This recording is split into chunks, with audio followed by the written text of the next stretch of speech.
Right, take a look at this lens. This is the new 400-800mm lens from Sony. We're looking at f6.3 to f8, a G lens. You've got optical stabilization in the lens. Ooh, this is an interesting lens, isn't it? This is an interesting one. Let's take this lens hood off just so that I can have some level of manageability for fitting it in frame. So 400-800, a new addition to the range, sits alongside lenses like the 200-600, which is a great kind of alternative lens to something like this. But this is particularly well set up for things like bird photography in particular, because you get an enormous amount of reach here. But I mean, you could use this for all kinds of wildlife stuff, sports stuff as well. You're just getting some great telephoto reach out of this lens. I have been out and about with it. I won't lie to you. I have had probably the worst weather I could possibly have had for this, because it has been that incredibly thick cloud, just very gray, quite dark all day. But, you know, it's sometimes interesting to test these lenses out in conditions that are not ideal, right? Because it gives you a true sense for what it's going to be like to actually shoot with this lens. And I certainly have a lot of thoughts. First up, I've been shooting on the A9 III, and there's a very good reason for that, right? It's good to test this out with kind of the highest level of technology. So super fast camera, autofocus technology, stuff like that, to make sure it can keep up with that. On that side of things, absolutely no issues at all. It's incredibly fast autofocus, great at tracking, so birds actually in flight, moving around quite quickly, you know, a bit of wind, stuff like that. Using the stabilization in the lens as well. Everything I shot, whether photo or video, is all handheld, which we'll talk about in a minute.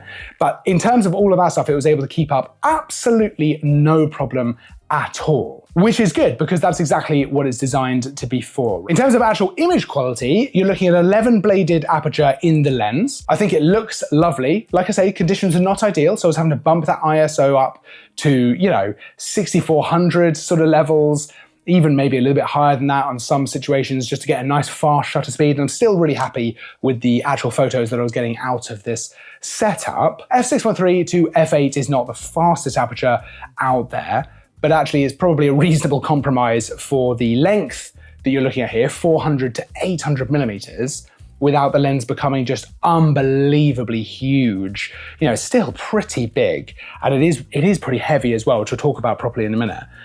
But yeah, it probably makes sense as a compromise for what kind of aperture you'd be looking at for a lens like this. So image quality, I think, gets a big tick. It's a G lens, so I'm not overly surprised, to be honest with you. You kind of expect it from these Sony native lenses, the G lenses, and of course the GM range as well. But certainly with the G lenses, I mean, they're lovely, lovely lenses. This is absolutely no exception optically, for sure. So one of the biggest things I think is important to talk about with this lens is actually the size and the weight of the lens itself, because there's no getting around it. It is a bit of a big lens, right? It comes in weight-wise just under 2.5 kilograms, which is noteworthy, I'd say. It's a pretty heavy lens to be shooting handheld. Now, I did shoot handheld the entire time, and absolutely I was walking around with it. I didn't put it back in the bag. I was walking it in one hand and then two hands to actually shoot with, but I did feel it a bit. In the shoulder and in the arm, I did feel the weight of this a little bit more. Now, admittedly, I was in more layers than I would have liked because it was very cold outside, but that is something to just be aware of. It is going to be a bit of a heavy lens. Now,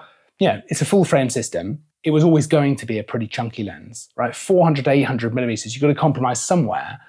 And it's going to be in the fact that it's going to be a sizable lens. So it's not really news to say that it's a big, heavy lens, but you know, it is an important consideration for a lens like this. I've actually got the 200-600, let's grab that. I've actually got the 200-600mm lens right here, which, you know, you can see on paper is a little bit smaller as lenses kind of go. Does it feel a bit lighter in the hands as well? Maybe a little bit. I'm not sure of the exact weight of this one. I'll have to look that up in a minute.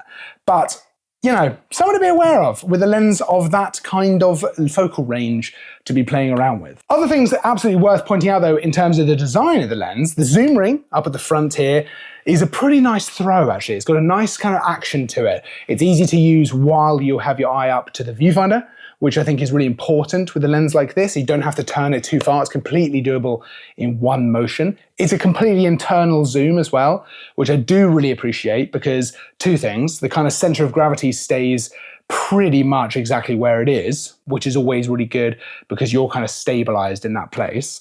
Plus, it means that this is just the size that it is. And of course, the added benefits of things like dust and moisture not getting inside the system, which is really good. You have got the tripod collar on here as well. This is actually not removable, which is, again, I think an important thing to consider. You can adjust the position of it for just undoing this, and you can turn it as much as you want. That's not a problem at all, but it's not removable from the lens completely.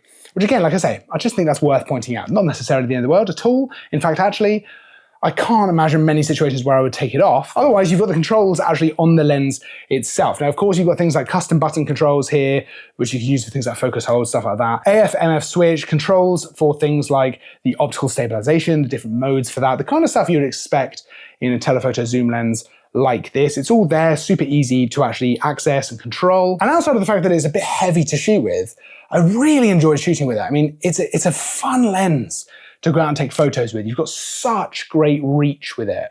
And the speed, if you're pairing it with something like the A9 III, the speed is so good, the autofocus is so good at tracking, that it's just very, very easy to be able to get some great shots of birds in flight, fast-moving subjects. If you're doing sports, to be able to get that kind of stuff, it's very, very usable. And as a tool for a job, I mean, it's amazing. It's doing a lot for you as a photographer, or of course, as a videographer as well. And if you do use it for video, which I did, I shot handheld. But if you pop this on a tripod, you can get some really great kind of nature stuff. It looks fantastic, and you're really able to get up close with the creatures. And actually, with that in mind, you can get pretty close to your subjects here. So a close focusing distance of 1.7 meters, which for a lens of this kind of range is really quite close. It also comes with this lens hood, which just slots on the front. And of course, you have got a little filter window as well. So if you want to put a polarizing filter on there, ND, whatever it is you want to use, you can turn that just in there, which I think is really nice. It's an interesting one to add to the range, right? Because it does fill in a little bit of a gap in that it goes a little bit further in terms of reach than something like this, the 200-600. So it does kind of fill that gap.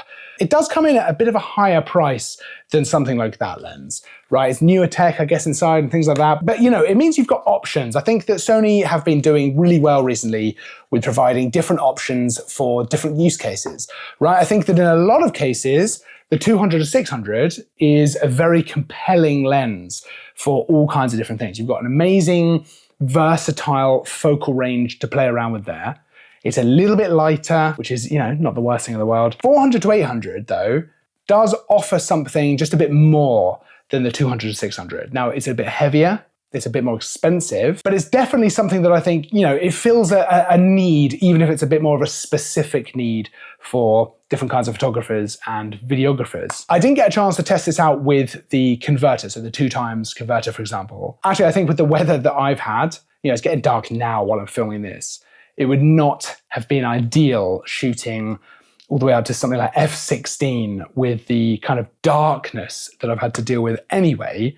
But in certain conditions, that is something that, might be interesting to play around with. I mean, you'd be getting all the way up to 1600mm. So if it's very bright, that could be an interesting one. We don't always talk about price in these videos, but I think we will in this one. It's coming in just over £2,500 at launch, which, makes it a reasonably expensive lens, something to consider. You are getting a lot of lens for your money there, a huge amount of reach. And I think for the right person, this is going to be an amazing tool to do the job. I think for a lot of people, the 200-600 might still be the better option because of the lower cost, because it's just a little bit lighter, stuff like that. But I love to see something like this in the range. I think it's, I'm a big fan of more options. I would actually love to know what you think. Are you intrigued by the new 400-800? Are you more drawn to something like the 200-600? Which one do you think, which one entices you? Which one is the one for you? I'd love to know. Is there something about the 400-800 that really draws you in even more? Of course, you can check the full spec, all of the fun info, everything you want to know about it by checking out the link down in the description. That'll take you to parkcameras.com. You can see everything you want to see about this lens. Of course, don't forget to like, subscribe as well, because there's new content all the time. I will see you in the next video, but until then, as always, thanks for watching.